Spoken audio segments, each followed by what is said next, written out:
Terima kasih Tuhan. Saya persilakan kepada hamba-Nya.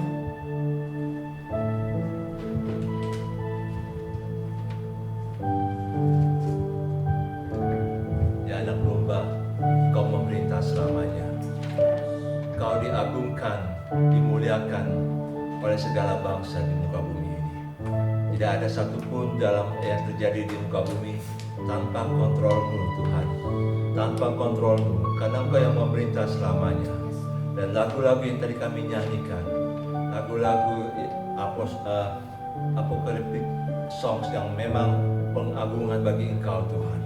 Kami tahu Tuhan, Engkau sedang bertindak untuk menyatakan bahwa Engkau adalah Allah yang luar biasa, Raja dan Hakim atas dunia ini. Tidak ada sesuatu pun yang dalam dunia ini yang bisa bangga dengan dirinya sendiri, karena Engkau Allah yang memerintah selamanya. Terima kasih, berfirmanlah kepada kami semua pada saat ini. Kami berdoa, Roh Kudus berbicara bagi kami, baik yang ada di gereja maupun yang lihat dalam streaming ataupun juga nanti yang lihat di medsos. Kami berdoa, Roh Kudus berbicara bagi kami semua. Mari Roh Kudus, dengan cara kuasa-Mu yang ajaib, Engkau mengubah hati kami. Engkau menaruh firman Tuhan ini dalam hati kami, sehingga hati kami menjadi tanah yang subur, dan firman ini pasti berbuah dalam hidup kami. Berkati kami semua Tuhan, dalam nama Yesus. Kita yang siap dirawat Tuhan katakan amin. Ya. Shalom, silakan duduk saja di hidup. Terima kasih. Untuk yang sedang nonton streaming ataupun juga nanti yang akan nonton di YouTube atau Instagram, shalom juga. Dan biar saudara juga di rumah dalam sikap ibadah sama seperti kita yang ada di gereja ini. Kita punya sikap ibadah, ya jangan tidur-tiduran lah. Lebih baik duduk pakai pakaian yang rapi, karena saudara sedang ada dalam hadirat Tuhan. Jadi walaupun nggak ada di gereja, tapi saudara ada dalam hadirat Tuhan. Kita tahu bahwa orang yang sungguh-sungguh hatinya pada Tuhan, Tuhan akan Tuhan akan melihat dan Tuhan akan memberikan kekuatan bagi orang yang bersungguh hati mencari Dia setiap hari. Makanya dalam ibadah ini, walaupun saudara nggak ada di gereja, saudara ikut ibadah streaming, saudara boleh punya sikap hati untuk sungguh-sungguh mencari Tuhan. Ya, hari ini kita ingin berbicara firman Tuhan dengan judul jangan pernah penjarakan iman. Jangan pernah penjarakan iman saat menghadapi ketakutan. Saat menghadapi ketakutan. Karena iman itu sesuatu yang Tuhan karuniakan. Dan itu kalau minggu lalu kita ada nyanyikan, kita sepakat dengan Tuhan. Iman kita sepakat dengan Tuhan, dan kita tahu apa yang Tuhan janjikan pasti terjadi. Nah, itu yang namanya iman. Kita sepakat, karena dengan iman kita bisa sepakat dengan Tuhan. Dan sebabnya jangan pernah penjarakan iman kita. Maksud penjarakan itu dibelenggu, seolah-olah iman itu nggak berkuasa, seolah iman yang ada dalam diri kita itu nggak ada gunanya. Walaupun situasi serba tidak mudah, saat ini situasi tidak mudah, saudara. Situasi serba tidak pasti. Sampai saat ini saya juga belum bisa putuskan kira-kira Natal mau buat apa ya. Kalau dulu-dulu kita sudah bisa buat panitia Natal, sudah dari Agustus kita tunjuk siapa nih panitia Natal, diatur-atur semuanya. Tapi saat ini mau Natal bagaimana ya, tidak pasti. Dan banyak sekali saudara yang memang betul-betul tidak pasti. Bagi pemilik usaha yang apapun usahanya, itu tekanan ekonomi dalam situasi saat ini sangat berat, menjadi beban pikiran yang sangat berat. Memang sih belum diumumkan oleh pemerintah resesi ini terjadi apa enggak nih di Indonesia ini, berapa persen belum diumumkan. Tapi resesi masih terjadi. Artinya itu yang situasi yang ada. Dan sekarang bagi pengusaha mau kasih pinjaman, mau kasih utang kepada orang lain, kira-kira bisa dikembalikan nggak ya? Nggak dikasih utang, jualannya nggak laku. Itu dilema sekali, saudara. Jadi kalau resesi, kalau minus, berarti itu orang nggak bisa bayar utang. Makanya itu sangat dilema sekali. Nah, berapa hari lalu waktu hari Kamis tiba-tiba ada hari Rabu kejadiannya. Hari Rabu itu tiba-tiba ada teman saya satu angkatan di I3 itu tiba-tiba saya dapat berita di WA group dia stroke dan terjadi pecah pembuluh darahnya di otak. Dan waktu stroke itu masuk UGD di Rumah Sakit Umum Tangerang karena memang dia ada di situ, jadi dibawa ke situ Tangerang. Dan waktu dicari-cari mana nih ICU yang bisa didapat, nggak ada, saudara. Dalam situasi kayak gini, akhirnya saya berpikir, iya ya, kita jangan hanya berdoa supaya dihindari Tuhan dari COVID ya, tapi dihindari Tuhan juga dari serangan penyakit ataupun juga kecelakaan. Karena kalau saat ini yang berurusan dengan rumah sakit, nggak ada kamar, dokter ada, obat-obatan ada, kamarnya nggak ada. Akhirnya hari Kamis dia meninggal. Walaupun ditangani sama dokter yang bagus ya, tapi ruang ICU itu dari beberapa rumah sakit nggak ada di Tangerang maupun di Jakarta. Karena serangannya di otak ya, pendarahannya, dan meninggal. Hari ini dikubur. Saya sedih juga. Jadi dari situ saya belajar, oh iya ya. Kalau kita sekarang ini berdoa supaya jangan ada sakit penyakit COVID dalam diri kita dan jemaat kita dan keluarga kita. Jangan hanya di situ lah. Tapi sakit penyakit yang lain. Kayak darah tinggi, stroke, serangan jantung, apalagi ya, kecelakaan. Kita berdoa supaya Tuhan menghindari kita dari hal itu. Nah, saudara, kita kembali pada ini. Situasi yang ada saat ini adalah situasi yang memang tidak mudah. Bagi orang yang kerja sebagai karyawan, mereka juga berpikir, saudara, kira-kira ini Desember ini bisa dapat THR nggak ya? Yang Kristen. Dapat THR? Bukan hanya sampai situ aja, saudara. Kira-kira 2021 masih bisa kerja nggak ya? Oh, ini pertanyaan-pertanyaan yang tidak pasti. Saya beritahu ini bukan untuk nakut-nakuti ya, tapi ini real. Tapi bagaimana kita menghadapi situasi yang real ini? Jangan penjarakan iman. Jadi pada saat kita menghadapi satu kenyataan yang memang betul-betul menekan hidup kita, menekan pikiran kita, menekan hati kita, membuat kita jadi ciut, jangan pernah penjarakan iman. Itu yang sangat penting bagi kita. Makanya untuk menghadapi 2020 sampai akhir 2020, kita sangat bersyukur kalau kita masih hidup. Saya bukan nakut-nakuti ya, kita betul-betul bersyukur sekali. Tapi juga masukin 2021, apa yang terjadi? Ini yang namanya ketidakpastian. Contohnya saudara, mari kita buka firman Tuhan dari Kejadian 15 ayat 1 sampai dengan 6. Kejadian 15 ayat 1 sampai dengan 6. Yang di rumah juga boleh baca, buka Alkitab saudara dan membacanya. Kejadian 15 ayat 1 sampai dengan 6. Saya akan bacakan demikian firman Tuhan, Kejadian 15 ayat 1 sampai 6. Kemudian datanglah firman Tuhan kepada Abram dalam suatu penglihatan. Janganlah takut Abram, akulah perisaimu, upahmu akan sangat besar. Jadi ini ayat 1 yang saudara kita harus garis bawah. Jangan takut Abram, akulah perisaimu, upahmu akan sangat besar. Ayat 2. Abram menjawab, ya Tuhan Allah, apakah yang akan engkau berikan kepadaku? Karena aku akan meninggal dengan tidak mempunyai anak, dan yang akan mewarisi rumahku ialah Eliezer, orang Damsyik itu.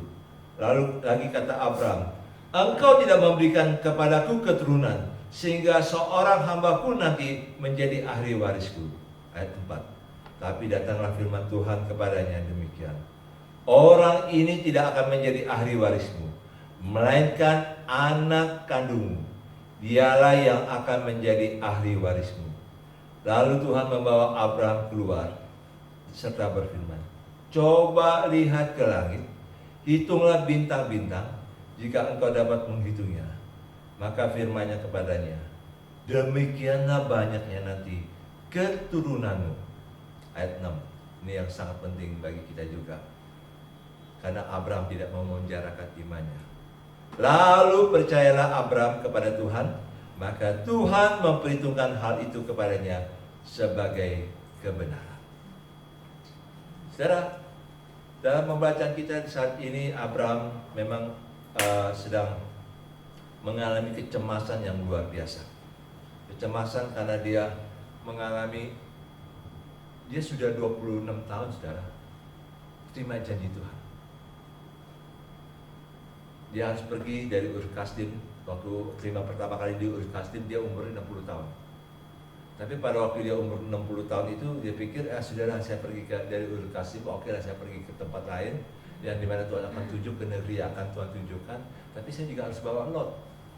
Lot ini anak yatim piatu, keponakannya. Yatim piatu, papa mamanya sudah meninggal. Dan Abraham pikir, kalau misalnya saya mati, nanti harta saya milik Lot. Dia terima jadi ahli waris. Dan 26 tahun itu Abraham berpikir, kok belum ada anak? 15 tahun dia ada di Haran. Jadi sampai umur 75 dia ada di Haran. Dan waktu di Haran papanya meninggal dan dia akhirnya pergi dari Haran, pergi ke Israel, ke tanah Kanaan. Dan ada umur 75 tahun dia ada di Kanaan. Setelah 11 tahun ada di Kanaan, kok belum punya anak sih? Ini pertanyaan yang tidak mudah bagi seorang yang namanya Abraham.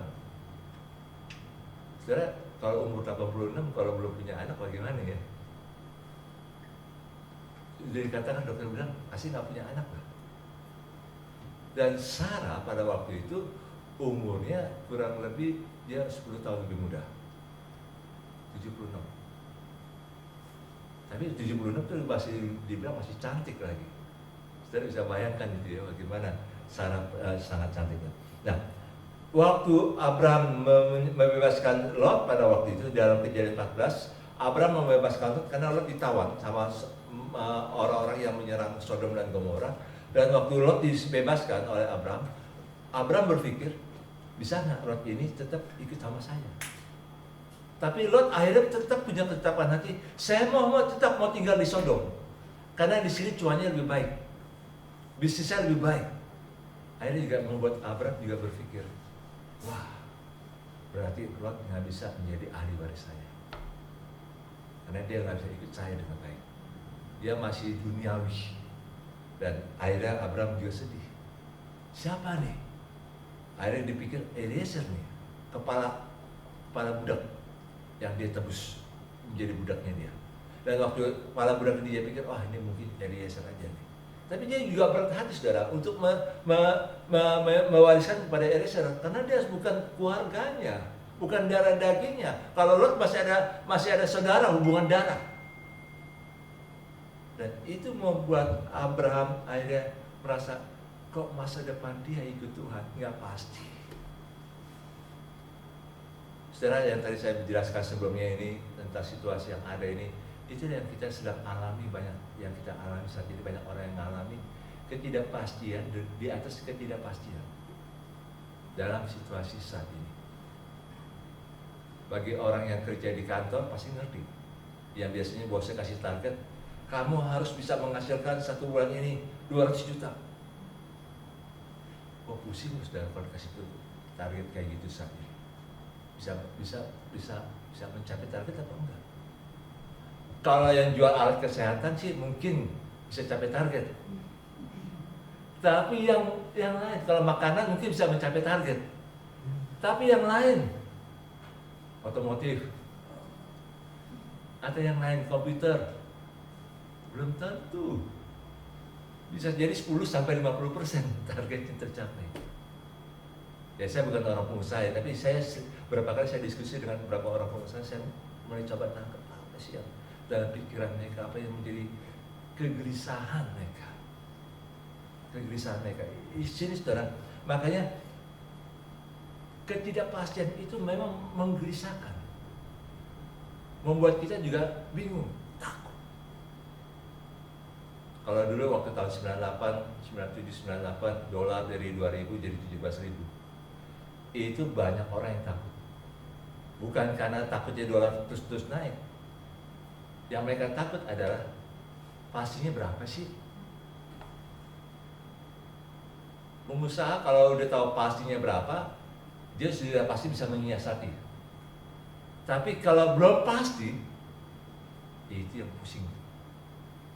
Apalagi besok nggak tahu nih bagaimana saham ya. Gara-gara si Marcel bilang gara-gara Donald Trump ini COVID. Emas pasti naik gitu, bisa 1,2 itu. Tapi saya nggak dorong saudara untuk beli emas ya. Karena begitu saudara beli emas, keluar dari toko itu, udah rugi 100.000. Itu kalau beli emas itu, udah rugi 100.000. Jadi saudara tunggu beberapa bulan lagi itu bisa minimal kembali modal. Nah, tapi makanya saudara, itu namanya ketidakpastian. Abraham mengalami ketidakpastian. Dan Tuhan katakan, jangan takut. Jangan takut. Saudara, kita belajar di sini, saudara. Kenapa ketakutan ini bisa terjadi dalam diri kita? Dan saat ini, iblis diizinkan oleh Tuhan bekerja membuat kita semua ketakutan. Saya berdoa, Tuhan, apa sih yang terjadi ini saat ini? Saya sungguh-sungguh berdoa, kami berdoa sungguh-sungguh, apa sih yang tolong bukakan hal-hal yang memang terjadi ini. Dan ketakutan-ketakutan ini itu sedang ditaburkan oleh iblis. Seolah-olah iman kita, pengorbanan kita, persekutuan kita nggak ada gunanya.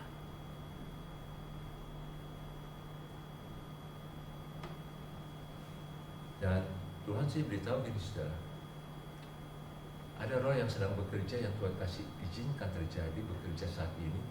Itu namanya Leviathan. Kalau bahasa Indonesia Leviathan. Itu namanya roh naga. Roh naga. Roh yang menguasai perekonomian. Dan roh ini bekerja minimal ada 2. Keangkuhan dan cinta uang. Keangkuhan dan cinta uang.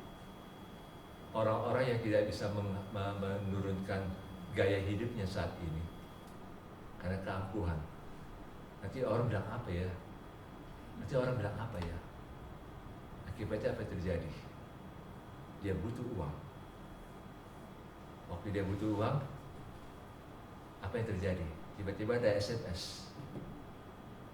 Anda bisa dapat modal cepat. Tertarik. Dan akhirnya apa yang terjadi? Pinjam, nggak bisa kembalikan, pinjam yang lain lagi, gara-gara uang tutup orang. Itu yang namanya pinjol. Kalau sudah terjepit di situ, saudara, ada 2 kemungkinan. Orang-orang di sekitarnya akan tertekan dan terjadi perpecahan. Jadi sepertinya kayak nggak bisa keluar dari lingkaran itu. Saudara, kita harus hati-hati di situ. Walaupun ekonomi kita lagi menurun, tapi jangan takut. Jangan takut. Orang mau bilang apa tentang kita, orang mau bilang kita ini sudah miskin, gak peduli. Orang udah bilang kita gak punya apa-apa, gak peduli. Karena ini udah semua orang alami. Semua orang alami. Ubah gaya hidup kita. Jangan pikir dengan kita seolah-olah kita tetap mempertahankan gaya hidup kita yang dulu. Ya gak bisa. Kalau dulu gaya hidup kita ya minimal 1 minggu sekali makan di luar. Sekarang mau makan di luar, makan di mana ya?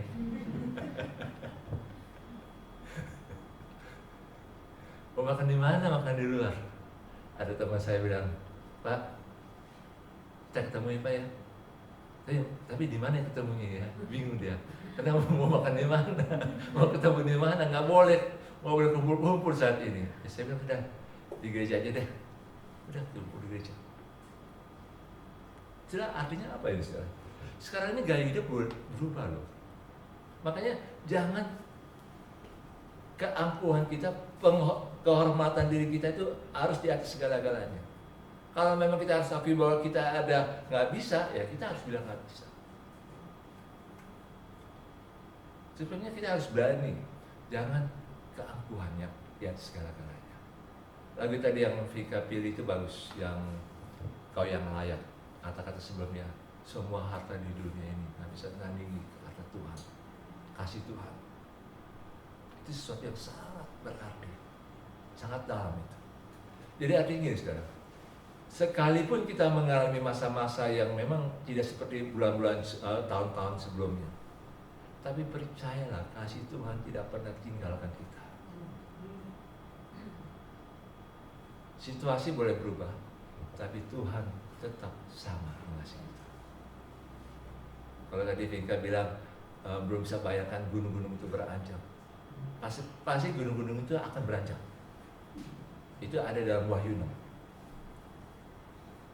Itu nanti baca dalam Wahyu 6 meterai ke-6.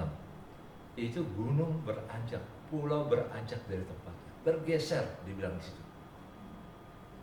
Jadi saudara bisa bayangkan kalau Gunung Salak geser dikit ke Cilengsi. Dulu di Mesir abad ke-7 itu pernah ada gunung beranjak 3 km, terangkat dan dipindahkan oleh Tuhan. Kenapa? Karena ada orang-orang Kristen yang berdoa sungguh-sungguh.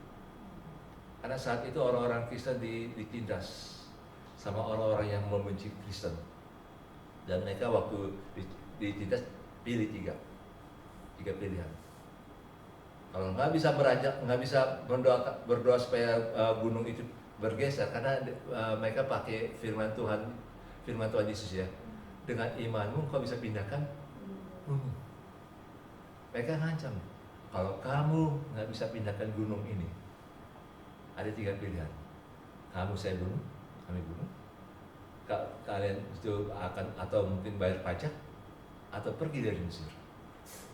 Mereka berdoa sungguh-sungguh. Mereka waktu berdoa Tuhan suruh bilang, kamu pergi ke namanya Simon, tukang kulit sepatu, bikin sepatu. Dan Simon ini orangnya satu mata ini buta. Dan waktu dia dihubungi, terus Simon ceritakan dia pengalaman dia ini gini saudara, dia waktu suatu kali dia lagi dia betul-betul radikal bagi Tuhan, imannya punya pegang firman Tuhan dengan benar-benar. Waktu dia lagi bikin sepatu, ukur kaki seorang wanita, tanpa sadar dia lihat aura pada wanita itu, dan dia ingat, kalau matamu bersinar, cungkillah. Dia betul-betul cungkil saudara. Dia radikal sekali. Dan saat itu dia berdoa.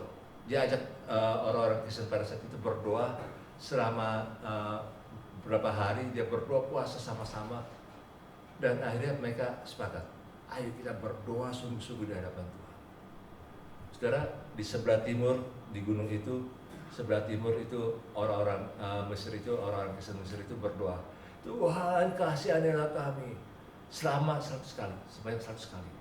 Ke sebelah barat, bergeser ke barat, Tuhan kasihanilah kami ke utara, terus akhirnya ke selatan. Waktu yang ke-400 kali saudara, tiba-tiba terjadi gempa bumi yang besar. Dan orang-orang yang membenci Kristen pada waktu itu juga kaget. Gempa bumi yang besar dan gunung itu naik saudara. Itu ada dalam sejarah. Naik dan bergeser selama 3 kilo. Dan itu ada namanya di sana, kalau di Kairo namanya gereja sampah. Itu orang-orang yang radikal bagi Tuhan. Makanya kenapa orang-orang Kristen di Mesir sangat dihormati.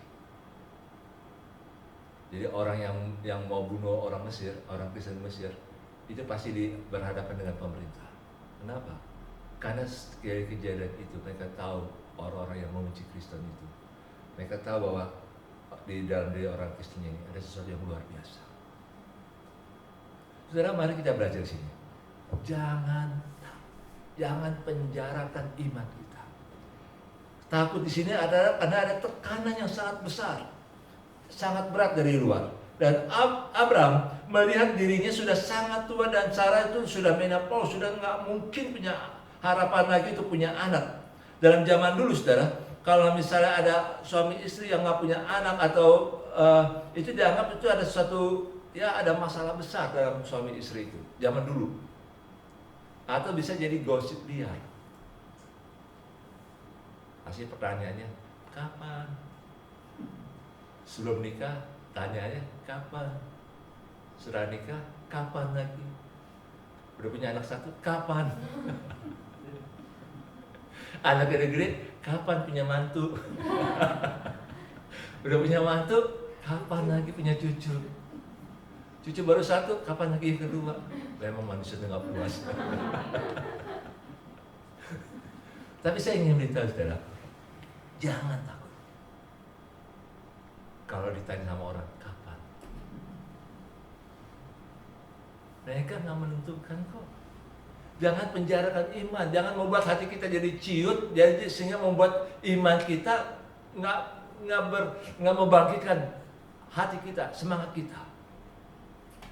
Karena iman itu sangat penting dalam hidup kita.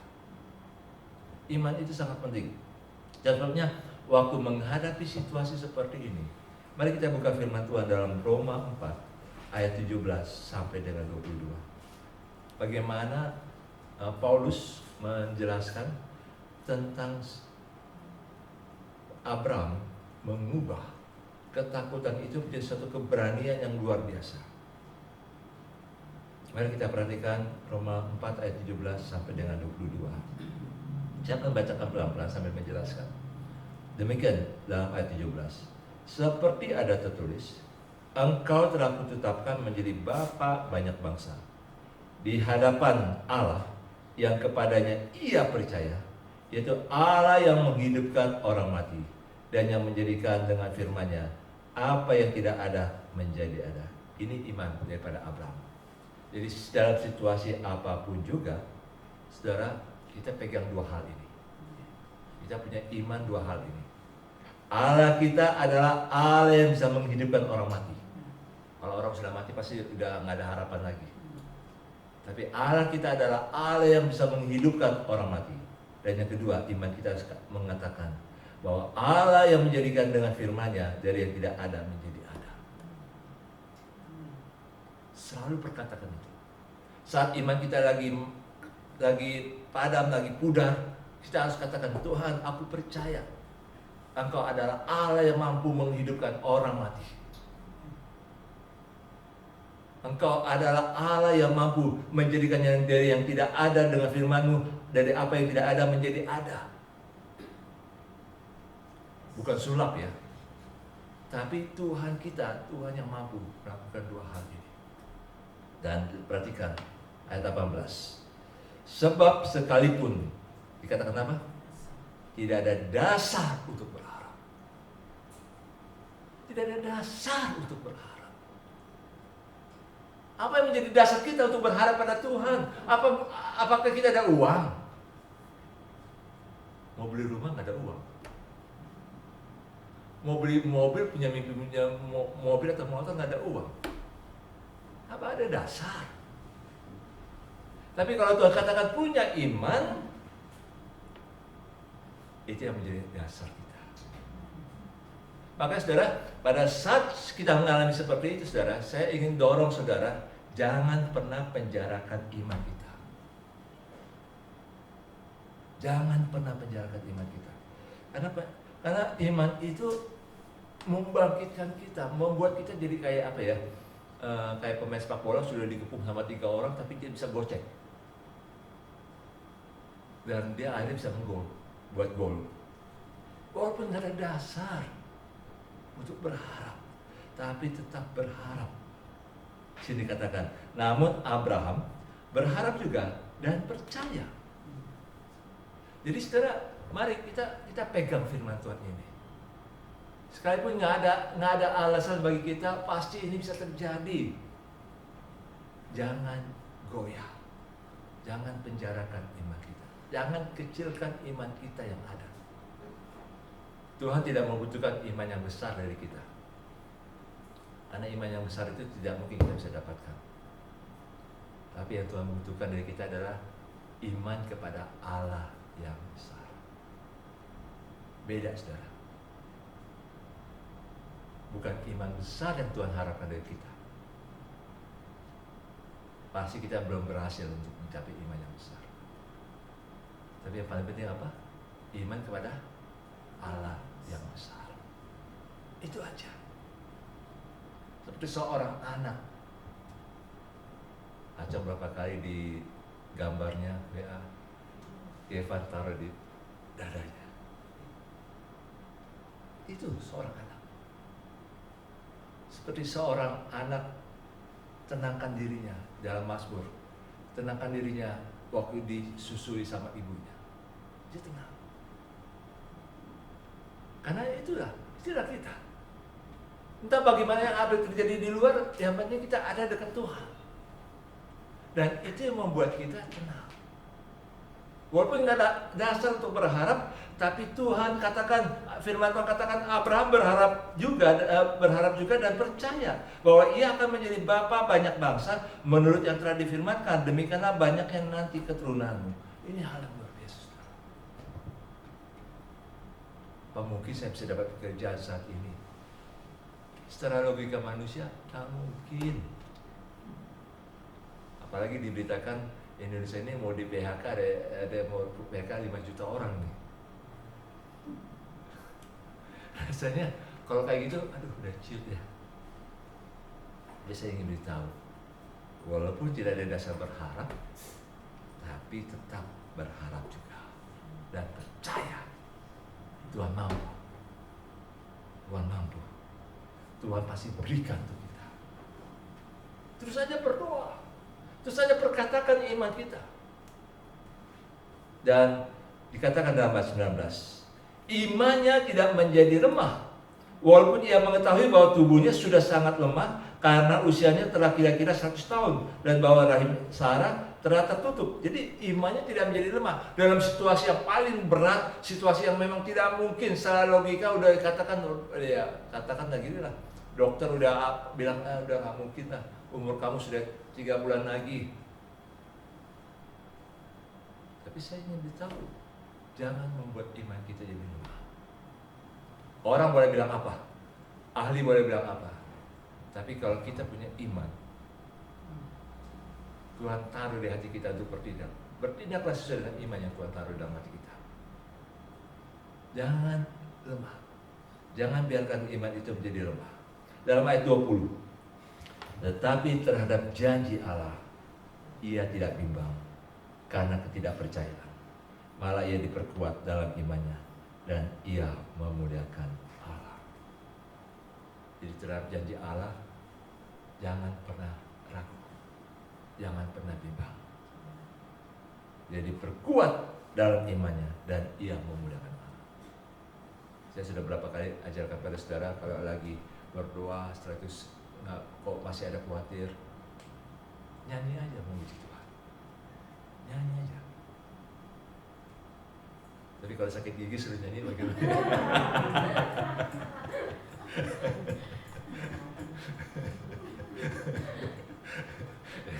Masih nggak mungkin.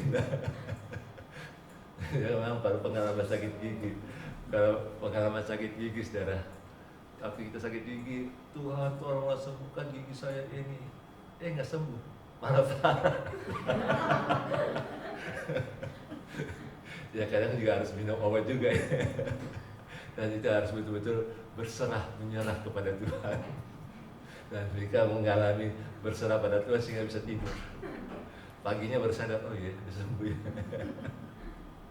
Ya itulah sebabnya saudara, memang terhadap janji Tuhan jangan kita bimbang. Jangan pernah kita bimbang. Walaupun nggak ada dasar berharap, jangan pernah kita bimbang. Ayat 21, dengan penuh keyakinan bahwa Allah berkuasa untuk melaksanakan apa yang telah ia janjikan. Karena itu hal ini diberitakan kepadanya sebagai kebenaran. Jadi harus keyakinan ya, yang kuat bahwa Allah itu berkuasa apa yang dia janjikan. Saudara, ini memang bukan hal yang mudah, saudara. Saya bicara ini bukan hal yang mudah. intimidasi iblis itu selalu ada. Mana mungkin. Kami berdoa terus, Tuhan, jangan sampai kami, keluarga kami, jemaat kami dan keluarganya ada yang kena COVID. Dan ini juga intimidasi, saudara. Apalagi kalau saya dengar berita ada jemaat, ada temannya atau bosnya yang sakit COVID. Waduh. Ini juga kadang-kadang akhirnya saya berpikir juga, saudara. Kadang kita juga perlu diuji. Artinya gini, benar nggak kesetiaan Tuhan? Teruji nggak kesetiaan Tuhan? Pada saat kita ada dekat dengan orang yang kena COVID. Betul nggak doa kita dijawab apa enggak? Kalau kita terus di dalam rumah, nggak keluar-keluar, ya nggak kerja, ya nggak bisa lah. Makanya dari mana gitu lah, dapat duit dari mana gitu lah. Tapi tetap harus hadapi. Tapi ini situasinya tidak mudah. Dan saya memang waktu iblis katakan, hei iblis, aku percaya kepada firman Tuhan. Apa yang Tuhan janjikan? Aku percaya bahwa Tuhan tidak akan berikan COVID. Tidak akan izinkan COVID itu. Dan saudara, iblis bilang, nanti kita lihat aja. Betul. Kita lihat sampai pada akhir daripada pandemi ini. Kesetiaan Tuhan itu bagaimana? Tapi jangan karena saudara terus doa, terus saudara gampang lah nggak pakai masker. Mungkin yang pertama bukan COVID-nya dulu, ngomong pelajar dulu, ditangkap dulu, suruh nyapu atau suruh kasih bayar 250.000. Tapi yang paling parah tuh kalau kena COVID. Aduh, nggak enak saudara. Jadi saya betul-betul layani orang yang kena COVID, saya harus layani dengan melalui telepon. Dia menderita sekali. Dia bilang, Pak, kayak di penjara, nggak bisa kemana-mana. Makanya di rumah sakit itu kayak di penjara, nggak enak, nggak boleh keluar. Nah, sebabnya saudara, jangan penjarakan iman kita. Saat situasi bagaimanapun yang terjadi, sekalipun situasi dunia ini, situasi di Indonesia, situasi di Jakarta ini makin lebih buruk. Saya tidak katakan bernubuat ini ya, tapi jangan penjarakan iman kita. Itulah menjadi dasar kita, itu yang modal yang Tuhan berikan kepada kita untuk bisa menghadapi situasi yang seperti ini. Dan kalau kita punya iman kepada Tuhan, maka Tuhan memperhitungkan hal itu sebagai kebenaran bagi kita. Artinya, kalau sudah diperhitungkan oleh Tuhan sebagai kebenaran bagi kita, firman yang Tuhan janjikan itu pasti digenapi. Karena ada keyakinan yang kuat dalam diri kita. Dan Tuhan katakan itu kebenaran. Itu bukan hanya palsu, bukan palsu ya. Itu pasti terjadi.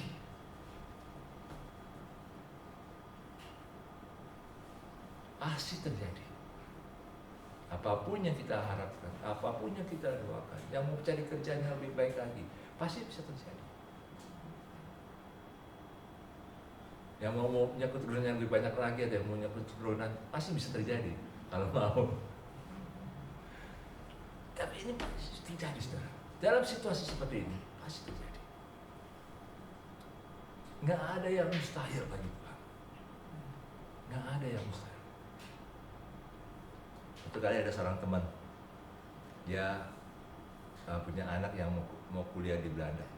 Dia mau kuliah di Belanda. Dia memang sih kalau bahasa Inggrisnya kayak air mengalir kalau dia. Kalau anak ini bahasa Inggrisnya air mengalir. Tapi uang orang tuanya pas-pasan nih. Uang orang tuanya pas-pasan. Anaknya terus berdoa.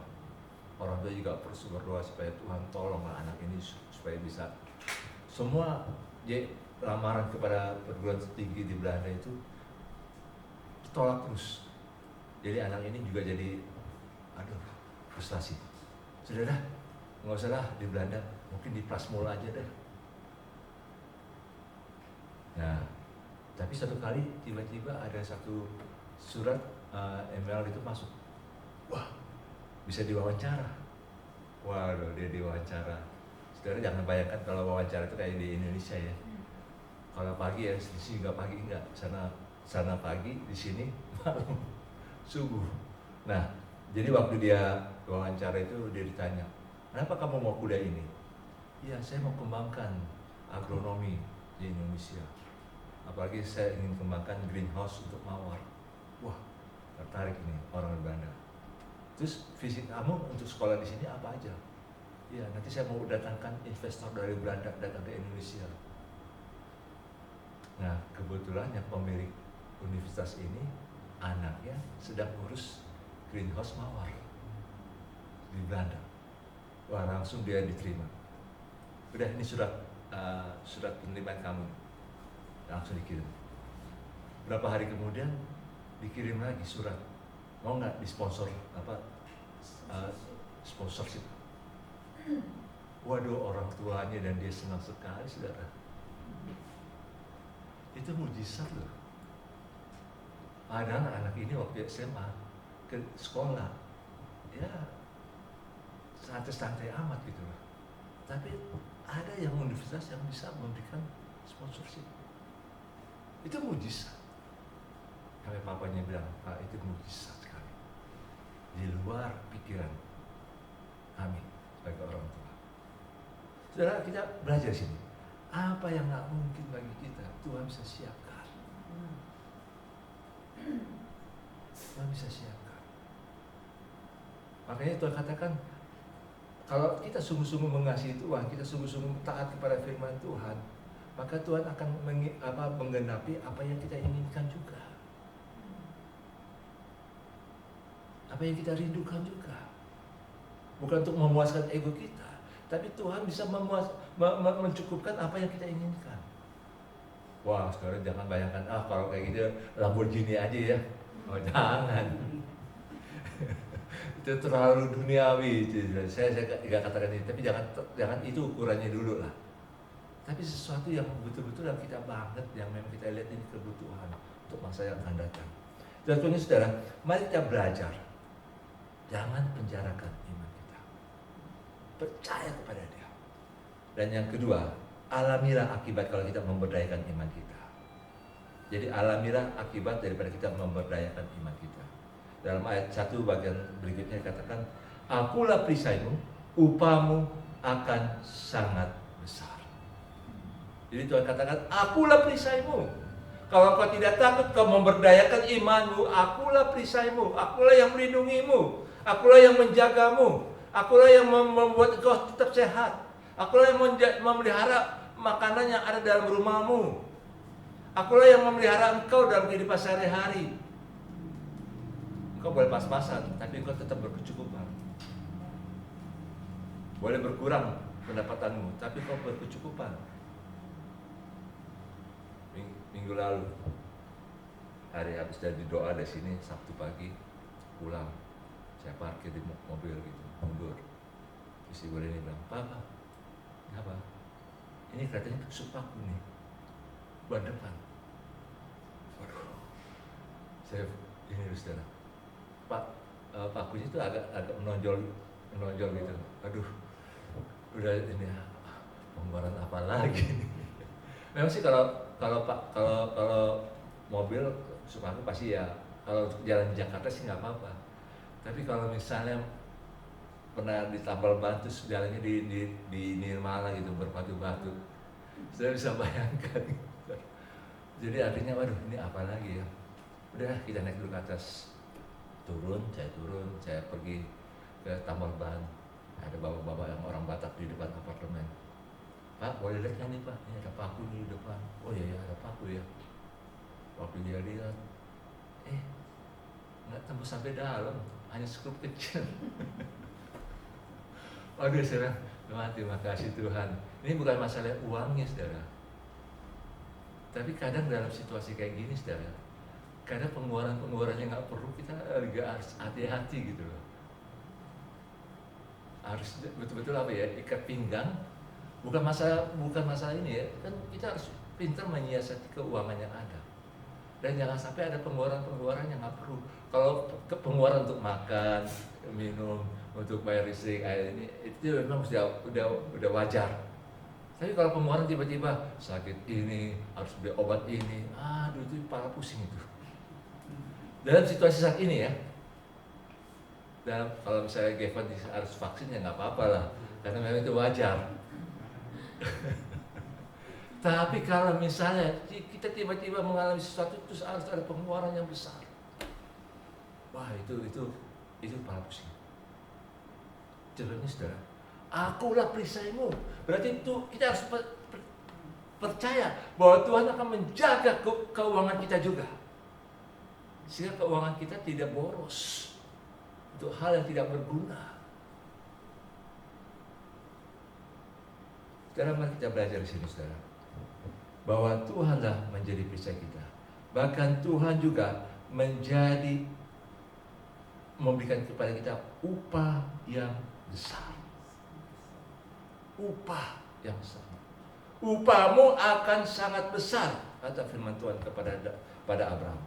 Upah ini berarti kita harus tetap bertekun pada saat kita menghadapi krisis yang sangat berat. Kita harus tetap bertekun ikut Tuhan. Kalau pada kita lagi dalam satu titik di mana kita jenuh, kita harus tetap bertekun pada Tuhan.